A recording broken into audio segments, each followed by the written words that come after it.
The Atlantic Pivot. A deep dive on the new EU-Canada partnership. For many, many decades, Canada's foreign policy was simple. Be the best friend of the superpower next door. But in 2025, that pillar of Canadian identity collapsed. Faced with a protectionist Washington and a global order in flux, Ottawa didn't just look for a new trade partner, it looked for a new identity. On June 23, 2025, Prime Minister Mark Carney and EU leaders signed the new EU-Canada Strategic Partnership of the Future. This isn't just another trade memo, it's a roadmap for a world where North America is no longer a single economic bloc. From joint military procurement to a digital iron curtain, Canada is pivoting east. Today, we're doing a deep dive into the alliance that is Trump-proofing the Western world. Chapter 1. Beyond CETA.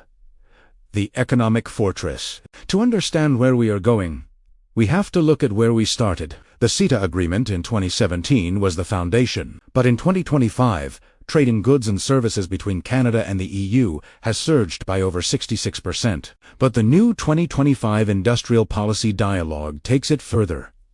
Why?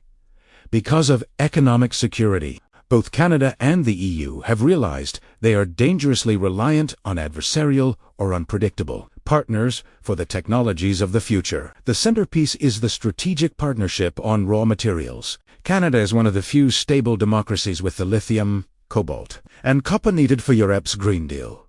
In exchange, the EU is pouring billions in FDI into Canadian processing plants. The goal is to create a supply chain for EVs and semiconductors that never has to touch a U.S. port or a Chinese factory. Chapter 2. Rearming Together. The SAFE Initiative. Canada used to rely on the Pentagon for hardware, but not anymore. On December 1, 2025, Canada became the first non-European country to gain preferential access to SAFE security action for Europe. This is a game. SAFE is a massive $244 billion loan instrument designed to close capability gaps. By joining, Canada isn't just buying European tanks or drones. It's integrating its own defense industry into the European machine. Think of EAT as a mutual defense fund. Canadian manufacturers now have a seat at the table for joint procurements in missiles, ammunition, and AI-driven infantry systems. For a Canadian military struggling with aging equipment and recruitment, this is a lifeline. For Europe, Canada is the strategic depth. A safe, high-tech backyard for manufacturing when the continent feels the heat from the east. Chapter 3. The Digital Sovereignty Pact. While we focus on ships and steel, the real battle is in the cloud. In December 2025, the first Canada-EU Digital Partnership Council met in Montreal. This is about digital sovereignty. Both partners are terrified of a future where all their data and their AI is controlled by 2 or 3 Silicon Valley giants or Chinese state firms. They are working on a digital trade agreement that complements CETA, setting shared rules for 1. AI ethics, aligning on how to regulate artificial intelligence without stifling innovation. 2. Cyber resilience, sharing real-time threat intelligence on hybrid warfare. 3. Data spaces, ensuring that a business in Quebec can share data with a firm in Berlin with zero friction, under the world's strictest privacy laws. Chapter 4. Moral independence and the middle power role. There is a soft power element to this partnership that is just as vital. Canada and the EU are increasingly the last defenders of the rules-based international order.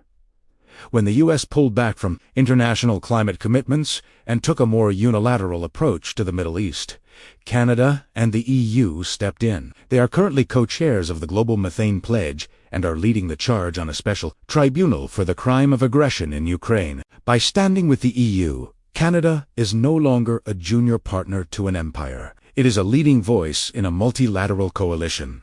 This gives Canada a global credibility, the ability to talk to the global South as an independent actor rather than as a proxy for Washington. Conclusion: the risk and the reward. Is the new EU-Canada partnership the perfect solution? Not really.